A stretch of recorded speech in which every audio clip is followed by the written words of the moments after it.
নমস্কার, কেমন আছো তোমরা সবাই? সুমন আর সোনার তরি ব্লগ একটা নতুন করে শুরু করছি আজকে আমাদের রান্না পুজো।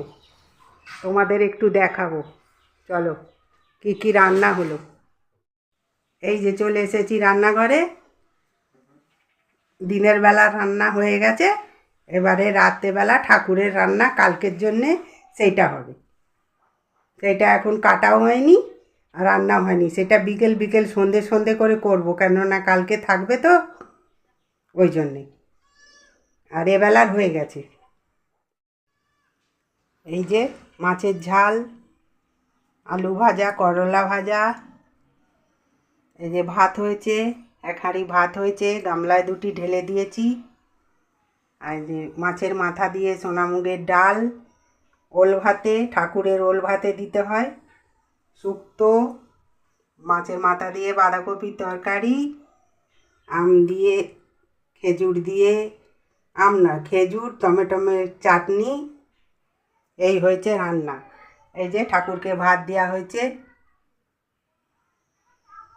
ঠাকুরকে আগে ভাত দিয়ে তারপর আমরা নিজেরা খাবো, তার আগে খেতে নিই। এই যে খেতে এসেছে, নেমন্তন্ন করেছিলাম, ওদেরকে খেতে দিয়েছি। ওরা বাবা আর মেয়ে খাচ্ছে, আর এখানে বসে আছে আমার ভাগনা আর পাশের বাড়ির একটা জা, আর এদেরকেও খেতে দিয়েছি। আমার ভাগনা আর ঠাকুরমশাই ওদিকে খেতে দিয়েছি, খাচ্ছে। আর দাঁড়িয়ে দাঁড়িয়ে রান্না করতে পারি না, সারাদিনের রান্না তো, ওই জন্যে এইখানে একটা সিঁড়ির নিচে সিঙ্গেল উনুন দিয়ে এইখানে বসে বসে রান্না করেছি। আর এই যে রাত্রির জন্যে রান্না আরম্ভ হয়ে গেছে। ডাল হলো টকের ডাল, বেগুন ভাজা, এটা পটল ভাজা, তারপরে এই হলো কুমড়ো ভাজা, আর এটা হলো আলু ভাজা, আর এটা হলো ঝিঙা ভাজা, আর এটা হলো চিচিঙ্গা ভাজা। সব রকম ভাজা করতে হয়। আর এই হলো করলা ভাজা। সব রকম ভাজা করতে হয়। আবার এই যে রান্নাঘরে এখানেও সব রয়েছে, ভাত তরকারি। এখন সন্ধেবেলা আবার রাত্রিরে খেতে আসবে, সব রয়েছে, একটু গরম করব। দিনের বেলা আসেনি, কয়েকজন এসছিল খেতে, এবারে রাত্রিরে আসবে। এগুলো সব রয়েছে।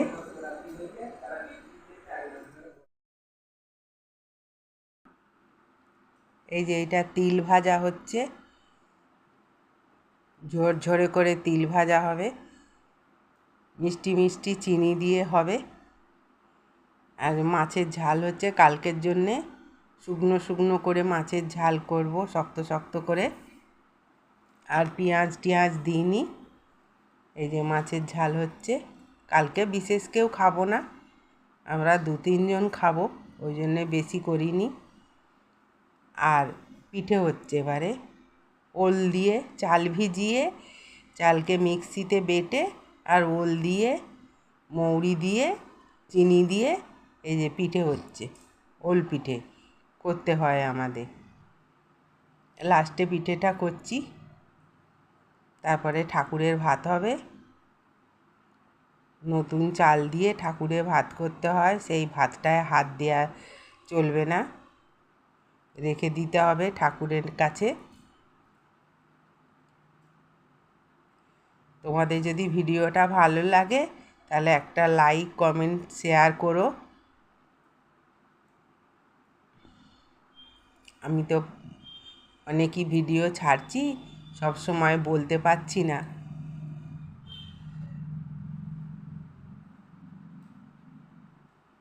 যে একটা একটা করে পিঠেগুলো হচ্ছে। এই যে 8:30 বাজে, রান্না বান্না সব কমপ্লিট হয়েছে, আজকের কালকের সব। এই যে এই শেষকালে হলো মালপোয়াগুলো, আর এইটা ঠাকুরের ভাত, এটাই আজকে হাত দেবো না, জল দিয়ে রেখে দেবো, এটা কালকে খাওয়া হবে। আর এইগুলো আজকে খাওয়া হবে, বাকি জল দিয়ে রাখা হবে। এই যে সব রান্না বান্না কমপ্লিট হলো। 8:30 বাজে, সন্ধে।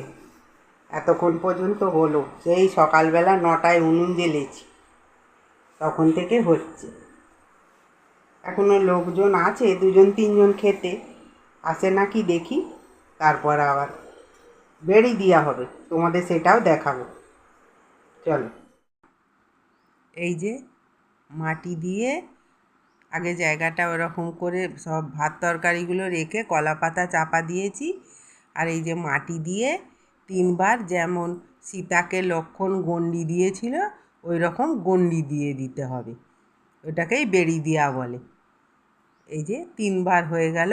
এবারে ঘটি করে, এই যে ঘটি করে জল আবার 3বার দিতে হবে, দিয়ে এইটাকে গণ্ডি দেওয়া। আগেকারের সব শাশুড়িরা বলতো বেড়ি দেওয়া, সেইটাকেই বেড়ি দেওয়াই বলা হয়, নাহলে এটাকে গণ্ডি দেওয়া বলে। ঠাকুরের কাছে গণ্ডি দেওয়া হলো।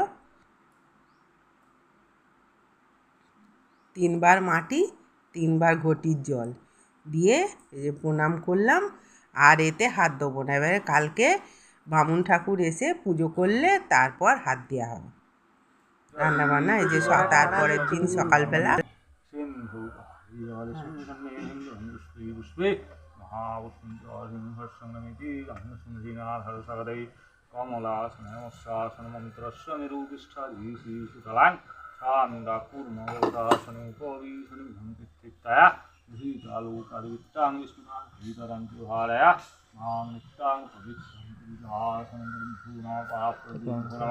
पारामिष्टिगुरुभूनमणिशरणक्षेत्रुपालायनं ब्रह्मणे नमः ओनं नमः पूजनीय देवदेभ्यो नमः वसुधारे अष्टनां नगिनी ब्रह्मं मनसा मम्मा।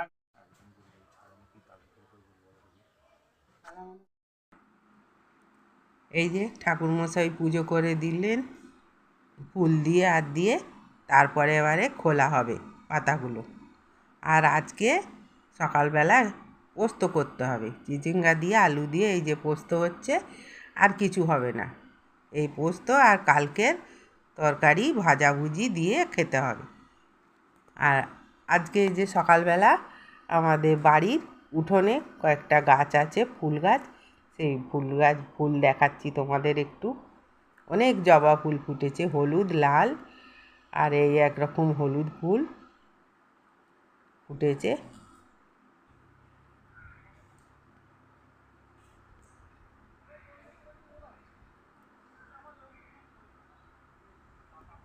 ঠিক আছে, আজকে এই পর্যন্তই। আবার পরের ব্লগে দেখা হবে তোমাদের সঙ্গে।